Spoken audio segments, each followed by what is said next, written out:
Ya, assalamualaikum warahmatullahi wabarakatuh.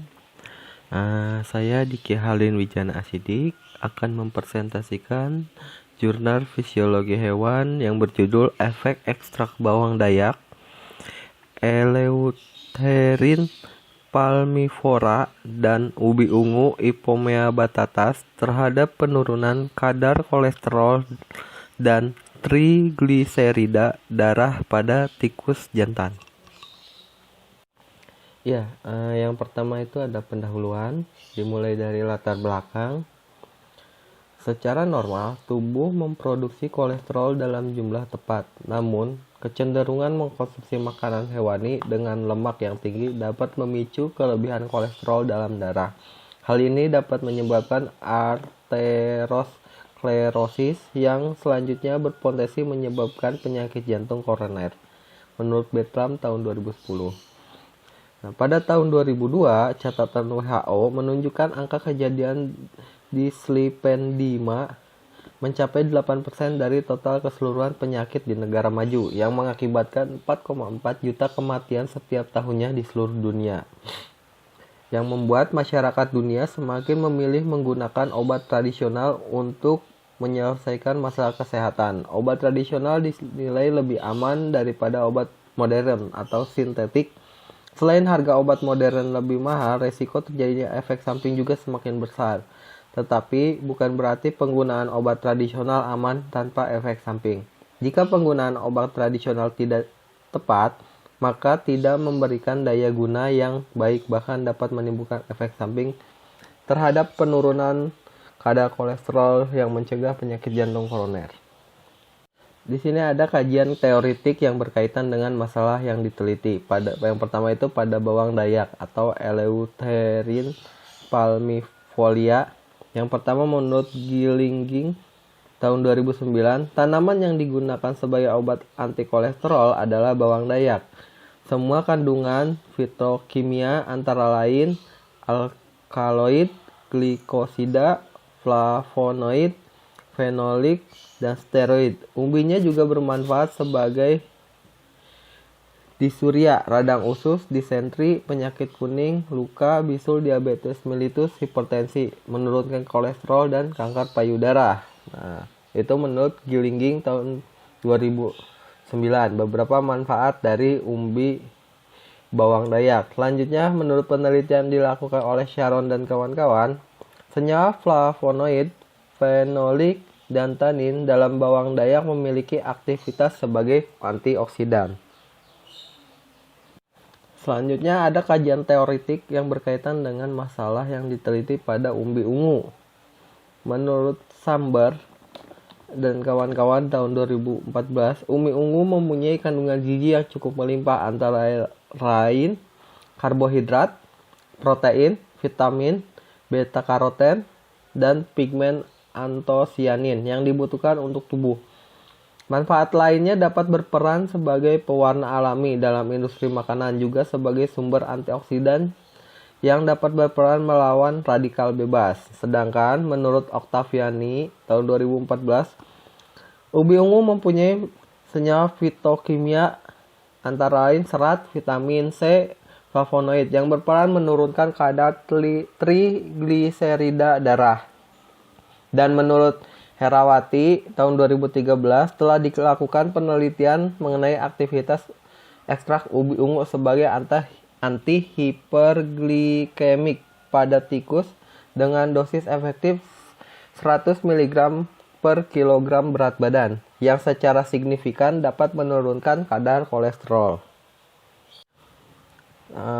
Sekarang kita membahas mengenai metode penelitian. Penelitian ini menggunakan rancangan penelitian studi eksperimental. Desain yang digunakan yaitu The Random Post-Test Only Control Group Design dengan tahapan sebagai berikut. Yang pertama ada alat dan bahan.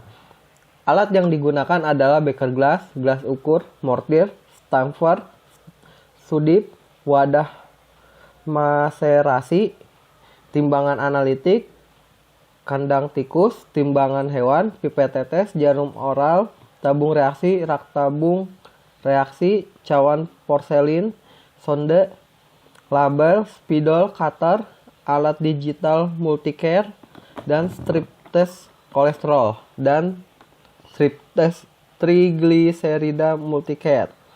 Yang selanjutnya yaitu ada bahan yang digunakan antara lain ubi bawang dayak dan ubi ungu yang diperoleh dari kebun Manoko, Lembang, Jawa Barat yang telah dideterminasi di Laboratorium Taksonomi Tumbuhan Universitas Jenderal Sudirman, serta tikus jantan galur wistar dengan berat antara 150 sampai 250 gram dengan umur 2 sampai 3 bulan. Ada etanol 70%, etanol 96%, simvastatin, kuning telur puyuh, aquades, dan NaCMC. Selanjutnya ada prosedur kerja. Pertama, pembuatan ekstrak. Sebanyak 200 gram serbuk bulbus bawang dayak dimerasi dengan pelarut etanol 70%. Setelah 3 hari, filtratnya disaring, lalu ampasnya dimerasi kembali dengan pelarut etanol. Proses ini dilakukan sebanyak hingga 3 kali. Selanjutnya pada pembuatan ubi ungu dilakukan dengan sesuai panduan Farmakope Herbal Jilid 1, yaitu ubi ungu yang masih segar dengan air mengalir bersih dicuci, kemudian ditiriskan, dikupas kulitnya dan dirajang dengan menggunakan pisau, lalu dikeringkan. Pengeringan dilakukan dengan menggunakan lemari pengering pada suhu 50 derajat Celcius. Setelah dikeringkan, lalu dihaluskan dengan blender dan diperoleh serbuk ubi ungu yang kemudian ditimbang.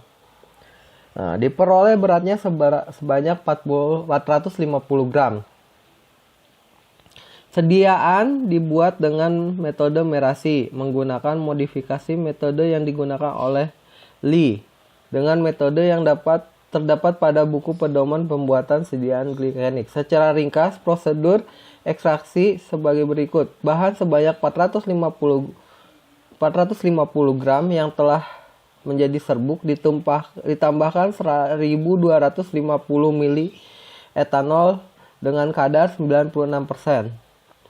Sampai semua bahan terendam dan diaduk dengan pengaduk elektrik, kemudian didiamkan selama 1 malam sambil ditutup rapat. Setelah disimpan selama semalam, dapat dipisahkan dengan penyaring yang dilakukan dengan corong bakar dengan pengurangan tekanan filtrat, kemudian disimpan dalam lemari es sebagai filtrat. Selanjutnya ampas direndam kembali dengan etanol 96%, perlakuan yang sama dengan filtrat 1 hingga diperoleh filtrat 2 dan 3.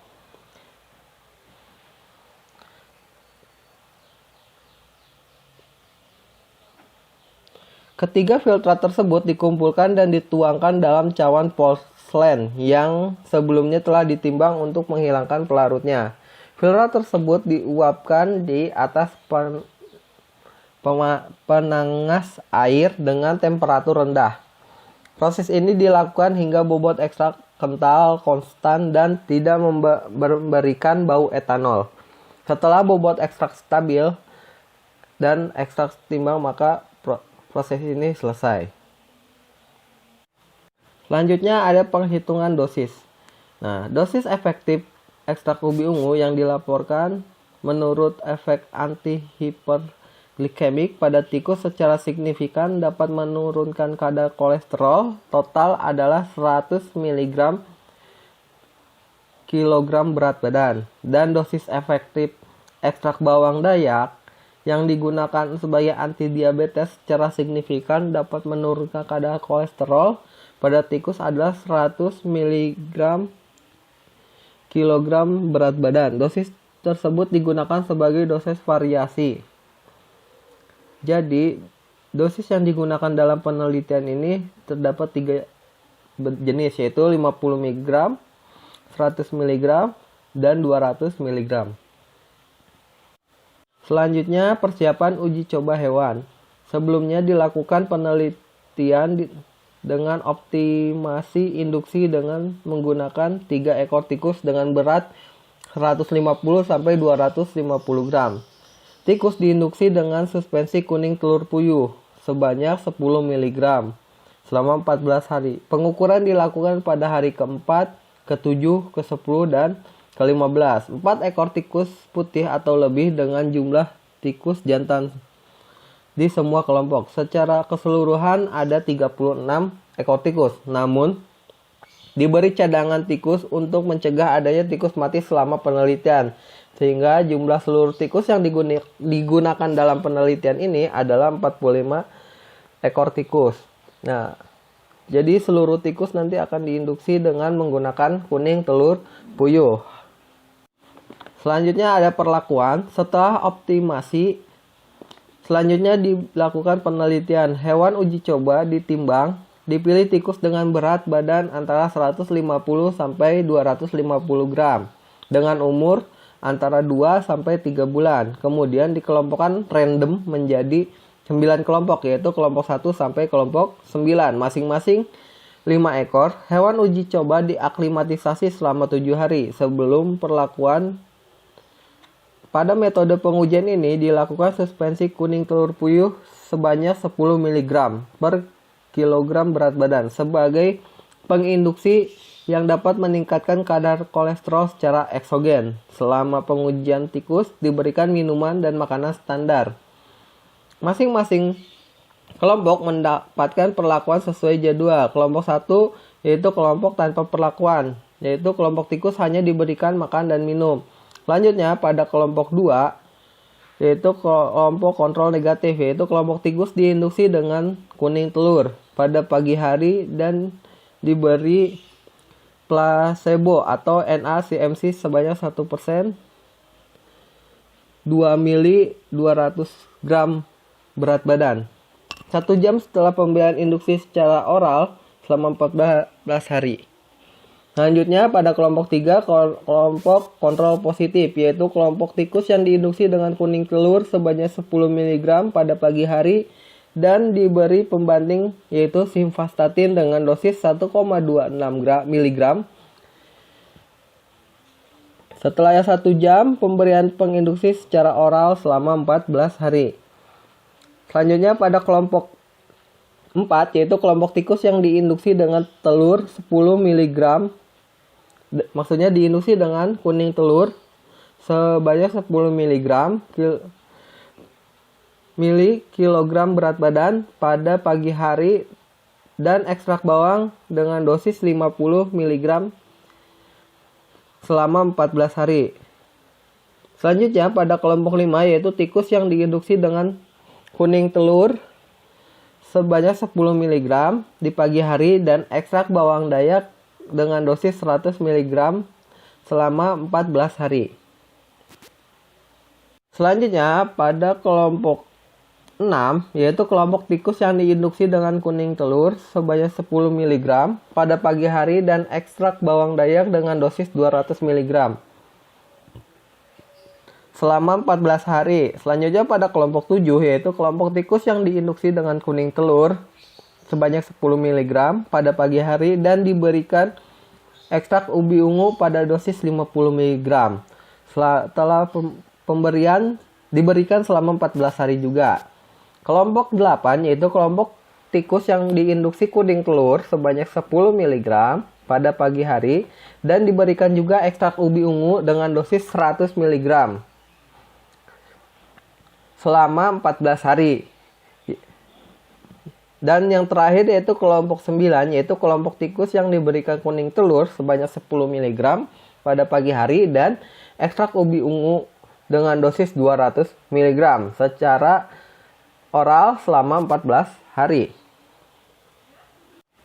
Selanjutnya ada metode pengukuran kadar kolesterol dan trigliserida. Pengukuran kadar kolesterol dan trigliserida dilakukan pada hari ke-15 dengan cara mengambil sampel darah tikus melalui ekor tikus yang didesinfikasi dengan etanol 70%.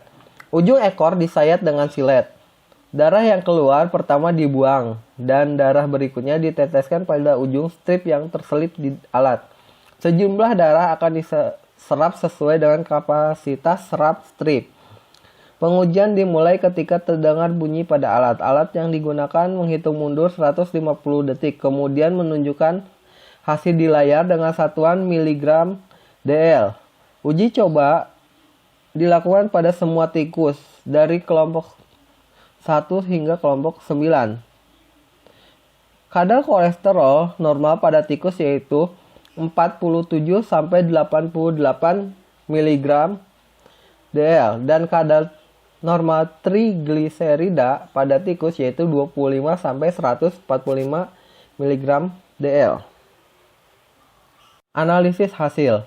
Untuk menguji perbedaan kadar kolesterol total serum tikus pada masing-masing kelompok dilakukan uji ANOVA satu arah dengan memperoleh hasil yang berbeda signifikan. Maka dilanjutkan dengan uji less significant difference atau LSD.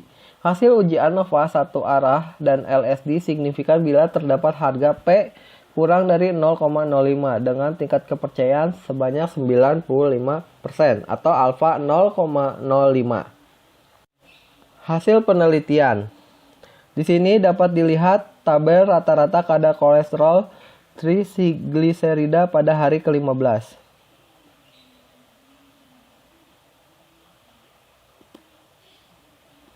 Pada tabel 1, yaitu kelompok tanpa perlakuan kontrol memiliki kadar kolesterol sebanyak 71,4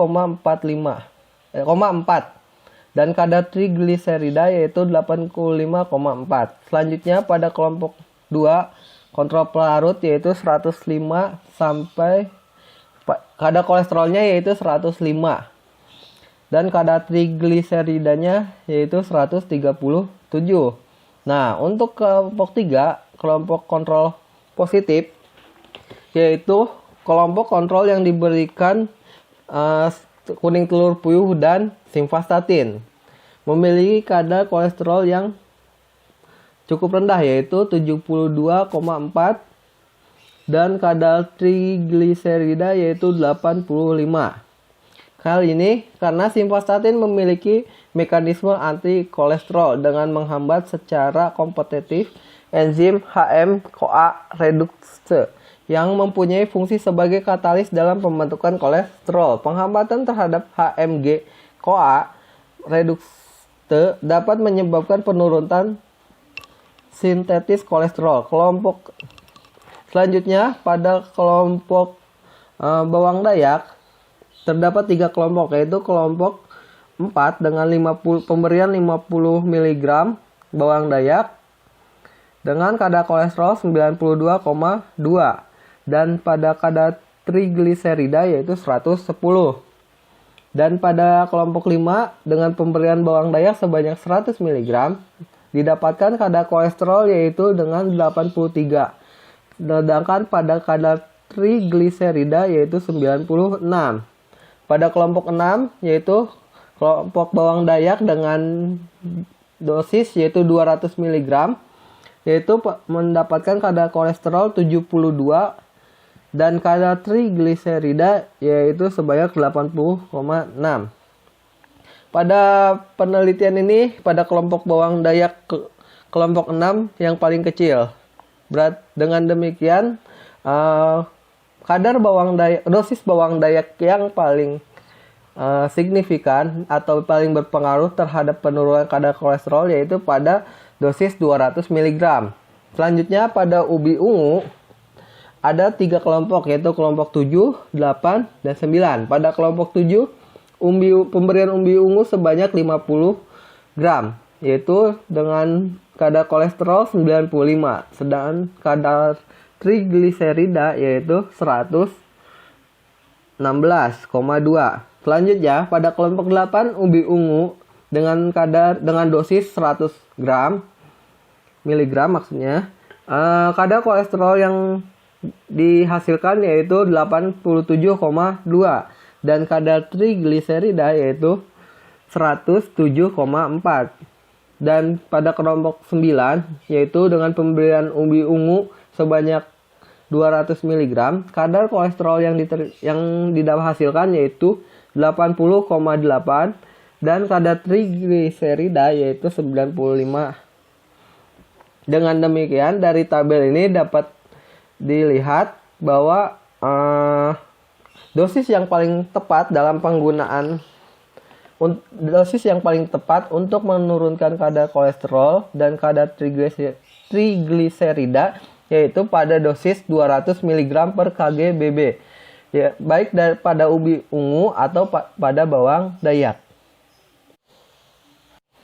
Jadi kesimpulannya, berdasarkan hasil penelitian yang dilakukan dapat disimpulkan bahwa pemberian ekstrak etanol bawang dayak dan ekstrak etanol ubi ungu dengan dosis 200 mg pada tikus yang diinduksi kolesterol dengan kuning telur puyuh sebanyak 10 mg dapat menurunkan kadar kolesterol dan trigliserida pada tikus serta tidak menunjukkan perbedaan yang signifikan antara keduanya. Namun pemberian ekstrak bawang dayak menunjukkan penurunan kadar kolesterol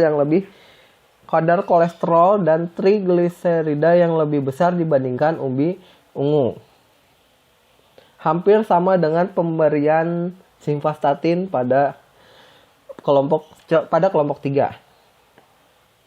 Demikian presentasi dari saya. Mohon maaf apabila ada kekurangan. Wassalamualaikum warahmatullahi wabarakatuh.